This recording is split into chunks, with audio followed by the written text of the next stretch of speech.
if I'm God, then so are you watching this. The sons and the daughters of God, humanity.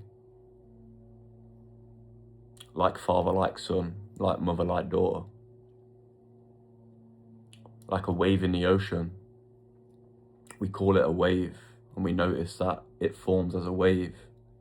Yet when it crashes into the shore, what does it become? What was it as a wave? It's still part of the ocean, still part of the whole. You know, there's nothing complicated about religion or spirituality. It all leads us back to ourself. A psychological, or should I say an alchemical guide to realizing our true self. And I don't subscribe to scripture. You know, I don't subscribe to any kind of indoctrinated or dogmatic kind of ways of viewing existence or God. I go based off my own personal inner knowing, my own gnosis, that's what it's called. Although again, that's just a label, it's just a phrase that humanity uses to describe something, right? Beyond that, in stillness, when we meditate or we exercise, we're not thinking about, we're just in flow. We're just in observation. I know for certain when I'm in deep meditation, it's not really, oh, I'm thinking about gnosis, I'm thinking about Jesus or scripture or Hinduism or whatever it is, these concepts that we have when we come back to looking in our external environment and picking up all this information.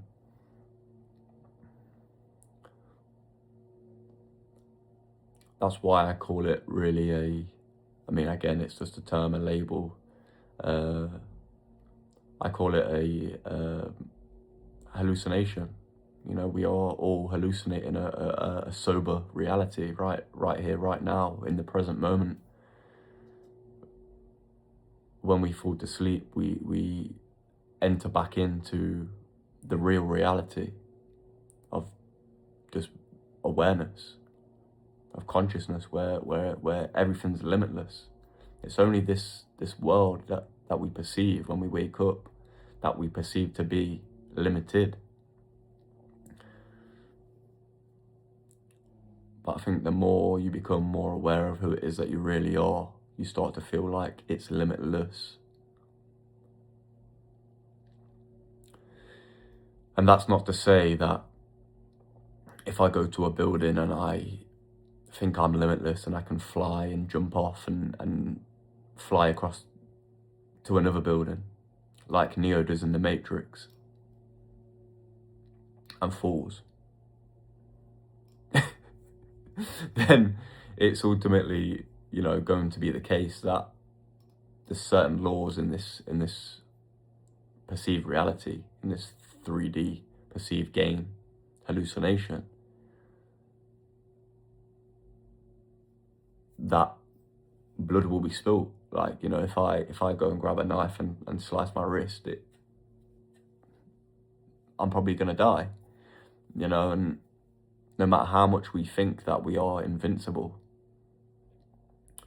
because of our awareness being invincible, it's not the case that we are limitless as human beings. Like, in this realistic perceived reality, we are obviously, we have to abide by simple universal laws.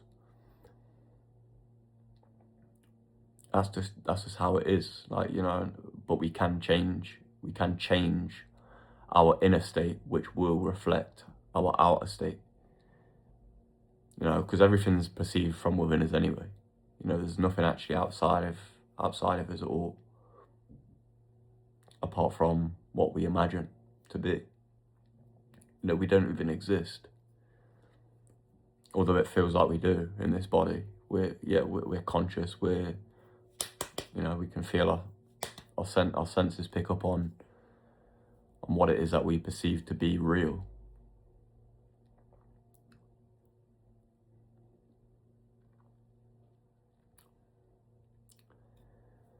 reality is beyond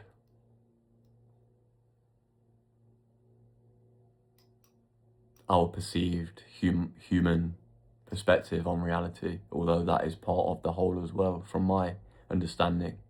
You know, because why would it be the case that consciousness, which is the ultimate reality, or awareness is the ultimate reality, is the only thing that exists? It merges in with human existence, right? And pretends to be human existence. Because what would a game be if it didn't feel real?